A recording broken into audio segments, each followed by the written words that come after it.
Assalamualaikum warahmatullahi wabarakatuh. Salam sejahtera, salam prestasi, dan salam pro-prestasi. Perkenalkan, nama saya Ika Setiarini Prajayawati, SPC MPC, selaku dosen tetap di Prodi Teknologi Elektro Perkeretaapian, Politeknik Perkeretaapian Indonesia, Madiun. Menjadi dosen bukanlah pilihan karir yang saya ambil secara kebetulan, melainkan bagian dari komitmen jangka panjang dalam memberikan kontribusi terhadap pembangunan manusia. Perhubungan secara utuh baik berdaya guna, pikir, rasa, dan tindakan. Dan di PP ini saya baru 3 tahun menjadi dosen tetap di Prodi TEP. 16 tahun saya adalah dosen tetap di PTDI STTD Bekasi. Nah, dari pengalaman saya ini, selama saya mengajar, saya mendapatkan pembelajaran yang bermakna, yaitu bahwa sebagai dosen bukanlah semata-mata sekedar untuk mentransfer ilmu pengetahuan saja, melainkan juga kemampuan kita dalam hal membimbing, menumbuhkan kesadaran dan menghidupkan nilai-nilai kemanusiaan dalam diri mahasiswa, sehingga menjadi insan perhubungan yang prima, profesional, dan beretika. Saya sendiri lulusan S1 Psikologi dan mengambil Magister Manajemen SDM. Salah satu mata ajar yang saya ampu adalah yang ada kaitannya dengan proses pelaksanaan praktek di bidang teknologi elektro perkeretaapian, yaitu manajemen proyek. Manajemen proyek ini memiliki SKS sebanyak 2 SKS dengan kode mata kuliah yaitu 202 MKK 19 yang diberikan pada semester 4. Sedangkan deskripsi pada mata ajar ini adalah membahas konsep, prinsip, dan teknik manajemen proyek yang relevan dengan pekerjaan di bidang teknik elektro perkeretaapian. Mahasiswa akan belajar menyusun jadwal, mengelola risiko, sumber daya, dan mengontrol mutu proyek berbasis studi kasus nyata. Mata kuliah ini mendukung pembentukan kemampuan, perencanaan, dan pengambilan keputusan, serta pemecahan masalah di dunia kerja. Mata kuliah ini juga membekali mahasiswa dengan pengetahuan dan keterampilan, terutama keterampilan dasar dalam perencanaan, pelaksanaan, pengawasan, serta evaluasi proyek, khususnya yang berkaitan dengan infrastruktur dan sistem elektro perkeretaapian. Mahasiswa akan mempelajari prinsip-prinsip manajemen proyek seperti penjadwalan, perencanaan, penganggaran, pengelolaan sumber daya manusia, kemudian sumber daya sendiri, serta analisis risiko dan pengendalian mutu proyek. Melalui pendekatan berbasis proyek atau project-based learning, mahasiswa dilatih untuk menyusun dokumen perencanaan proyek, mensimulasikan implementasi, serta menganalisis permasalahan real yang sering terjadi di lapangan, khususnya dalam proyek-proyek sistem kelistrikan, sinyal, dan komunikasi kereta api. Nah, mata kuliah ini juga memperkenalkan penggunaan alat bantu seperti Gantt, Critical Path, CPM ya, atau Critical Path Method, dan software manajemen proyek sederhana sebagai bagian dari praktek keterampilan manajerial di bidang teknik elektro perkeretaapian.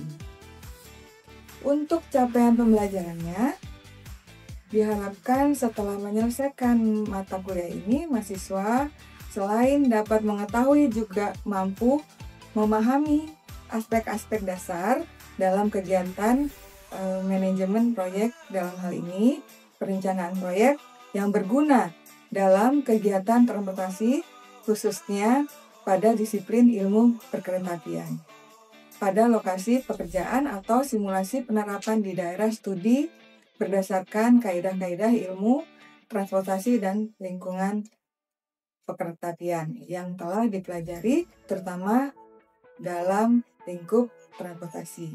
Nah, capaian pembelajaran mata kuliah CPMK di dalam mata kuliah ini adalah setelah menyelesaikan mata kuliah ini, mahasiswa diharapkan mampu memahami konsep-konsep dasar manajemen proyek termasuk definisi, karakteristik, siklus proyek, dan pentingnya manajemen proyek dalam berbagai konteks. Nah, kemudian dapat menerapkan prinsip-prinsip manajemen proyek dalam perencanaan, pengorganisasian, pelaksanaan, serta pengendalian proyek. Lalu selanjutnya adalah dapat menguasai teknik dan metode perencanaan waktu, kemudian termasuk penyusunan jadwal dalam penggunaan bagan, baik balok, CPM, Word, dan PDM.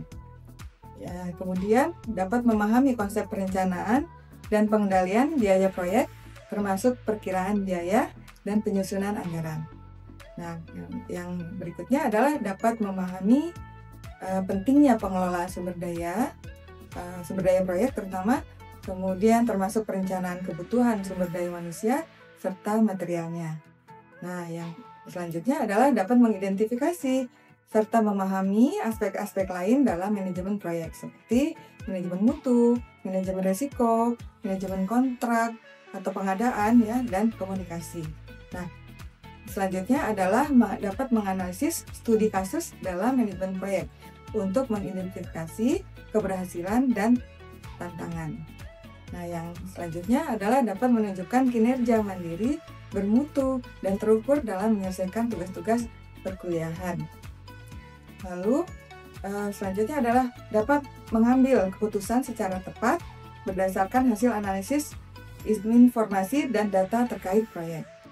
Lalu yang terakhir adalah mampu bertanggung jawab atas pencapaian hasil kerja kelompok. Nah, adapun pelaksanaan pembelajaran ini terbagi dalam 16 kali pertemuan, yaitu pada minggu pertama mahasiswa diajarkan atau diperkenalkan mengenai pengantar manajemen proyek yang berisikan konsep dasar dan pentingnya manajemen proyek. Nah, diharapkan bahwa mahasiswa itu mampu menjelaskan definisi proyek dan manajemen proyek serta identifikasi karakteristik proyek. Lalu metode pembelajaran yang diperkenalkan adalah pertama perkenalan, kemudian memberikan kontrak perkuliahannya, lalu dibacakan silabusnya, lalu dilakukan ceramah dan diskusi. Yang pertama, bobot ini waktu yang disampaikan adalah 100, kemudian unit kompetensinya adalah dapat memahami konsep dasar manajemen proyek. Lalu minggu kedua itu mengenai siklus proyek. Mahasiswa diharapkan mampu menjelaskan berbagai tahapan dalam siklus proyek dari inisiasi, perencanaan, pelaksanaan pengendalian, dan penutupan. Kemudian bisa memahami perbedaan perspektif siklus dari proyek itu sendiri. Kemudian metode pembelajarannya ada ceramah, diskusi, dan simulasi. Nah, di sini diharapkan mahasiswa dapat lebih aktif ya. Saya menerapkan cara pembelajaran dengan CBSA. Jadi siapa yang lebih aktif itu akan mendapatkan nilai yang baik. Nah, diharapkan di sini mahasiswa dapat memahami konsep dasar manajemen proyek. Yang minggu ketiga itu dilakukan tentang proses dan tahapan awal dalam manajemen proyek, seperti studi kelayakan. Nah, diharapkan mahasiswa itu mampu menjelaskan tujuan dari aspek-aspek studi kelayakan tersebut. Kemudian metode pembelajarannya ada ceramah, diskusi, dan simulasi seputar itu. Kemudian bobotnya waktunya masih 100, kemudian diharapkan dapat memahami konsep dasar manajemen proyek. Dan minggu keempat, pertemuan keempat itu mulai membahas mengenai perencanaan lingkup proyek dan work breakdown structure. Nah, di sini mahasiswa dapat menerapkan prinsip-prinsip manajemen proyek dalam perencanaan proyek. Yang dilakukan di sini mulai ada ceramah, diskusi, simulasi, dan FGD. Karena akan membentuk suatu kelompok di minggu berikutnya. Nah, di minggu kelima itu kita mengulas kembali pembelajaran yang sebelumnya dengan melakukan kuis. Kuis ini bisa dilakukan dengan aplikasi ada Quizizz dan sebagainya. Itu untuk materi minggu 1 dan 4. Nah, ini bobotnya 20% ya. Kemudian diharapkan mahasiswa ini mampu memahami konsep dasar manajemen dan menerapkan prinsip-prinsip manajemen proyek. Kemudian di minggu ke-6 itu mahasiswa diajarkan tentang perencanaan waktu proyek, kemudian penjadwalan dengan bar chart ya. Kemudian di sini diharapkan mahasiswa menguasai teknik dan metode perencanaan serta waktu proyek. Sini mulai diberikan tugas ketiga kelompok ya, karena di sini nanti menggunakan metode pembelajarannya diskusi, kemudian lanjut FGD dan simulasi. Kemudian di minggu ke-7 mahasiswa diperkenalkan lagi atau di pembelajaran selanjutnya adalah mengenai perencanaan waktu. Perencanaan waktu proyek di situ diperkenalkan mengenai metode jalur kritis di dalam metode Critical Path Method atau CPM. Nah, diharapkan mahasiswa menguasai teknik dan metode perencanaan waktu proyek tersebut. Di sini juga mahasiswa dibutuhkan keaktifan. Kemudian metode pembelajarannya adalah mulai dari ceramah, diskusi, kemudian ada simulasi dan FGD. Kemudian yang 8 dilakukan UTS ya untuk mengevaluasi pemahaman mahasiswa terhadap materi yang telah dipelajari selama minggu 1 sampai minggu ke-7. Kemudian minggu ke-9 perencanaan waktu, membahas mengenai perencanaan waktu proyek teknik. Nah, di sini mahasiswa diharapkan mampu menguasai teknik dan metode perencanaan waktu dan proyek, teknik evaluasi dan review proyek. Kemudian yang ke-10 mahasiswa mulai lanjut dengan pembelajaran mengenai perencanaan waktu proyek di metode diagram precedent atau menggunakan diagram PDM.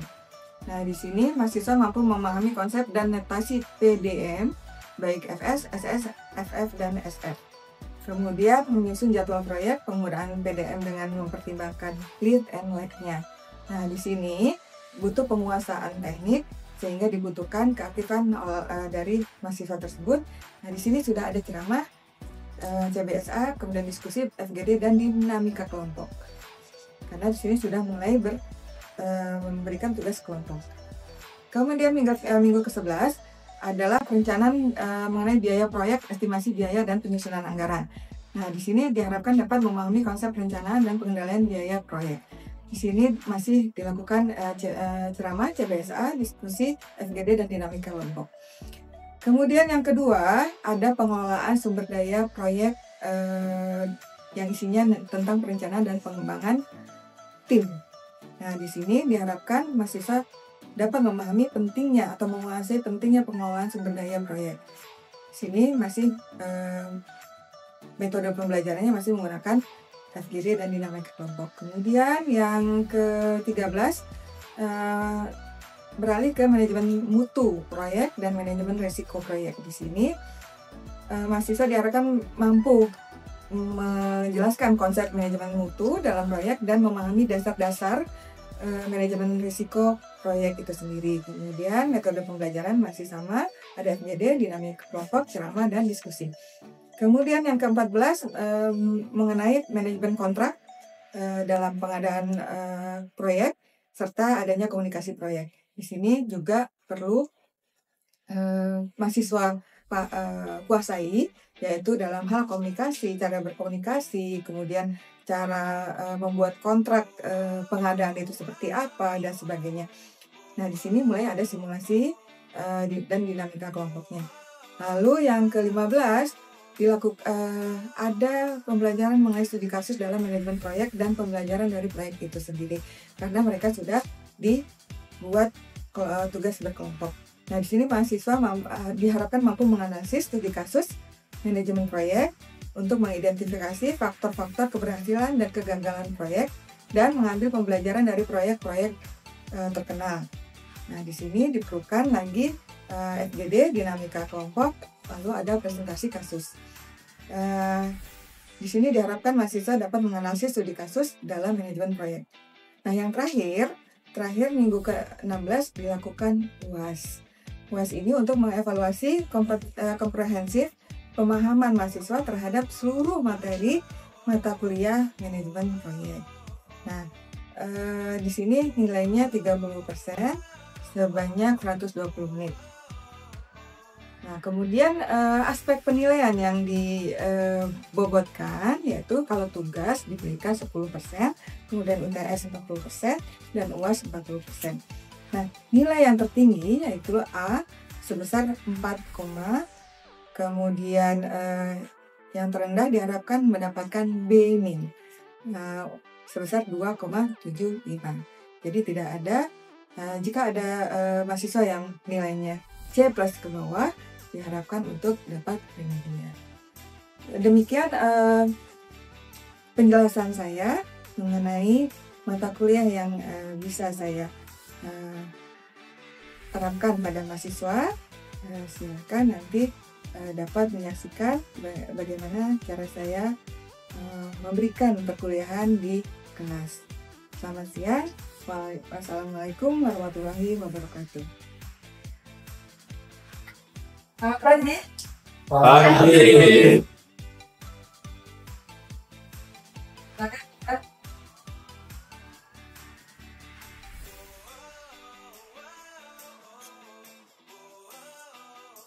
Bawang dari DPP siap menerima tadi. Apa ini? Lanjutkan.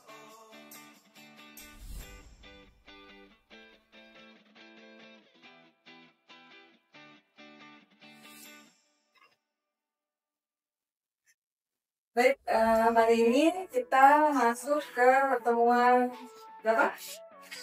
Minggu 6. Ya. Hari ini kita akan mempelajari tentang apa itu diagram, nggak ada apa nggak ada tuh. Apa itu diagram pacet atau perencanaan pembuatan jadwal proyek ya.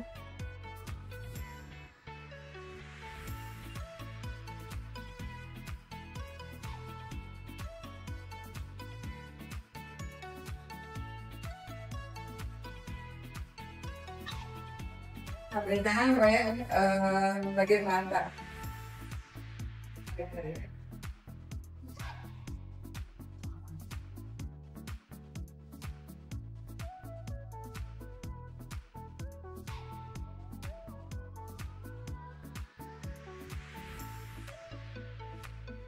Nah, di sini saya akan menjelaskan mengenai perencanaan, pentingnya perencanaan yang efektif dan tidak bisa diabaikan dalam suatu proyek. Tujuan pembelajaran kali ini adalah perencanaan efektif, di mana kalian nanti diharapkan mampu merencanakan suatu proyek ya dengan baik. Kemudian tahapan khususnya adalah bisa memahami proses utama dalam perencanaan proyek itu sendiri. Nah, kemudian dibutuhkan alat dan teknik dalam mengaplikasikan berbagai alat perencanaan proyek. Dalam hal ini, kalian butuh aplikasi yang memanfaatkan aplikasi di dalam laptop kalian masing-masing. Nah, langkah-langkah pertama adalah mengenali dan membatasi masalahnya. Pada saat kalian membuat satu proyek, kalian harus bisa mengenali masalah atau peluang yang perlu diselesaikan dalam suatu proyek. Kemudian ditetapkan batasan waktunya, anggarannya, dan sumber daya di proyeknya itu nanti. Kemudian tentukan ruang lingkup apa yang termasuk dan tidak. Dan jadi tidak semuanya kalian bisa masukkan ke dalam proyek tersebut. Kemudian contoh kasusnya adalah kalau di umum ada contoh misalnya aplikasi mobile untuk UMKM sebagai fokus pengembangan. Kalau kalian mungkin bisa membuat aplikasi tentang apa misalnya, yuk yang kasusnya proyeknya Pak Arif membuat monitoring tentang kelembapan tanah. Nah, membuat aplikasi monitoring tentang kelembapan tanah. Nah, itu nanti sebagai fokus pengembangannya siapa saja yang akan berkutat di dalamnya, kemudian apa saja yang akan dibuat. Nah, kemudian langkah kedua adalah mengumpulkan dan menganalisis data. Di sini kalian bisa melihat ada data yang relevan dengan misalnya kelembapan tanah, misalnya di proyek pembuatan rel kereta api, atau di stasiun, atau di membuat apa namanya garpu. Nah, itu butuh tanah yang seperti apa. Kemudian analisis kebutuhannya, misalnya tampilkan dulu kebutuhan dan potensi solusi melalui data yang kalian buat nanti melalui aplikasi. Kemudian resiko dan peluangnya dalam pembuatan proyek tersebut apa. Kemudian nah, contohnya nih ya, contohnya misalnya kalau tadi proyek pembuatan monitoring kelembapan tanah. Nah, itu dilihat kalau dari survei, misalnya kalian mau membuat di mana, di contohnya di mana? Di greenhouse. Nah, di greenhouse itu kamu harus tahu kebutuhan targetnya itu seperti apa, ya. Banyak dibutuhkan nggak di industri pergetapian itu, banyak nggak di industri itu? Kalau iya, kamu buat. Setelah itu, yang ketiga adalah membuat perencanaan proyek ini yang akan kita bahas, ya.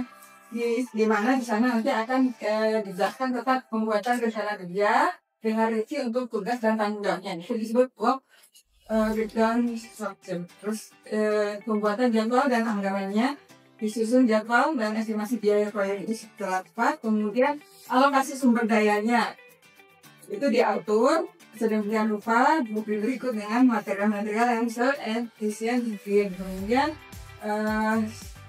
kalian bisa membuat visualisasinya dengan menggunakan diagram bar chart atau CPM atau ada lagi banyak.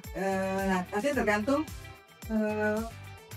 proyeknya besar atau kecil. Kalau kecil berarti kalian menggunakan bar chart ya, atau diagram. Nah, tapi kalau proyeknya itu termasuk proyek besar, itu menggunakan critical path method atau CPM ya. Dan masih banyak lagi, nanti kita akan mempelajari ini. Nah, yang keempat adalah melaksanakan dan menguasai proyek. Implementasinya adalah menjalankan rencana proyek itu sesuai jadwal dan anggaran yang kalian buat melalui baca tadi. Kemudian kalian monitoring ya kemajuan yang membandingkan kita perencana yang lain. Kemudian bagaimana penanganan tantangannya. Kira-kira pembuatannya itu ada masalah nggak di tengah jalannya, itu dilihat menggunakan CPM tadi. Nah, ini yang dibutuhkan alat-alatnya. Alat dan teknik perencanaan proyek itu masa sudah ya, Be? Ada Gantt, ada critical path method, dan baru dianalisis secara menggunakan analisis SWOT. Nah,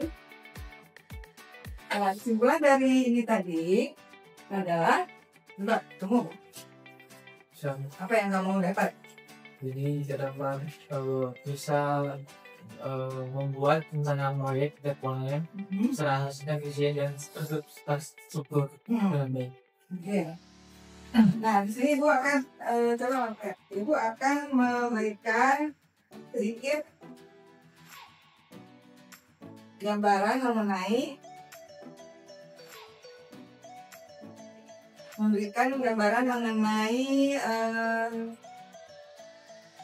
bakat ya. Bakat itu kan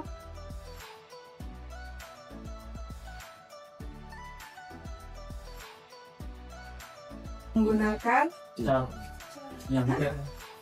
menggunakan CPM, critical path method, karena di bentuknya CPM itu ada persen.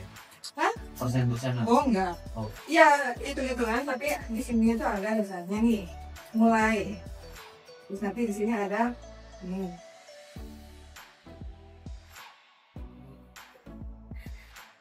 Nanti kita pelajari ya, minggu depan ya. Nah, di sini tuh biasanya ini kan awal tidak ada, nah biasanya di sini nanti ada krisis.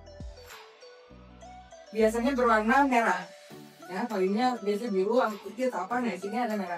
Nah, di sini nanti kalian critical kondisi krisis ini adalah kondisi di mana disebut waktu longgar.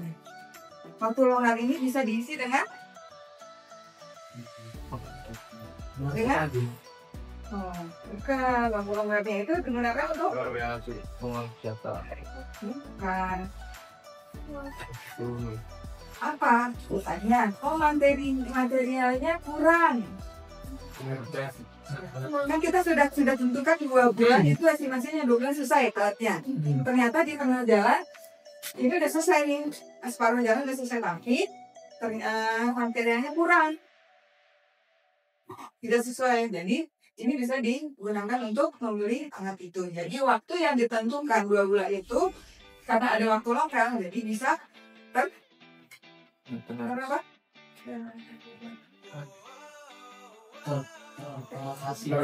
Untuk atas di YouTube. Hari ini kita membahas perencanaan waktu proyek. Proyek adalah kegiatan yang dilakukan dengan waktu dan sumber daya terbatas untuk mencapai hasil yang ditentukan dan dibatasi oleh anggaran, jadwal, dan mutu yang dikenal sebagai 3 kendala utama. Dan ini salah satu unsur perencanaan operasional proyek. Fungsi penjadwalan itu ada 4, yaitu 1. Membantu kita mengidentifikasi semua tugas yang perlu dikerjakan. 2. Digunakan untuk menentukan perkiraan durasi setiap tugas. 3. Menunjukkan urutan pelaksanaan tugas dan membantu alokasi sumber daya. Tujuan utama penjadwalan adalah 1. Agar proyek selesai tepat waktu. 2. Meminimalkan potensi keterlambatan. 3. Mengoptimalkan penggunaan sumber daya kita. 4. Dan untuk memantau kemajuan proyek secara efektif. Pengendalian proyek meliputi pemantauan aktivitas yang sudah dilaksanakan. Ada beberapa metode penjadwalan, tapi hari ini kita fokus pada bagan balok terlebih dulu, atau dikenal juga sebagai Gantt chart. Metode ini mudah dipahami secara visual. Cara membuat bagan balok yaitu 1. Identifikasi semua aktivitas. Daftarkan semua tugas atau kegiatan proyek 2. Perkirakan durasi.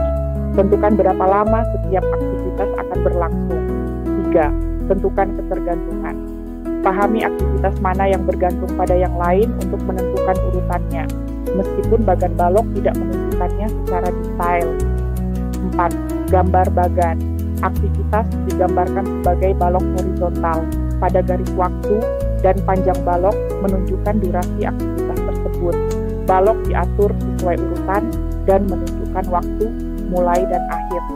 Nah, sekarang pikirkan proyek pembangunan rumah dengan tahap-tahap seperti perencanaan, persiapan lahan, dan pembangunan fondasi. Setiap tahap ini menjadi balok pada jadwal bagan balok keunggulannya. 1. Sangat sederhana dan mudah dipahami oleh semua pihak. 2. Memberikan visualisasi jadwal yang jelas. 3. Menyediakan visualisasi yang jelas tentang durasi dan urutan aktivitas. Meskipun begitu, bagan balok punya keterbatasan, yang ia tidak secara spesifik menunjukkan hubungan ketergantungan antar tugas, sehingga sulit melihat dampak domino jika ada keterlambatan. Namun, untuk proyek atau bagian proyek yang tidak terlalu kompleks, bagan balok adalah pilihan utama karena kemudahan pemahamannya. Intinya, bagan balok adalah alat dasar yang efektif dalam manajemen waktu proyek untuk visualisasi dan pemantauan jadwal, terutama pada proyek dengan aktivitas yang tidak terlalu rumit.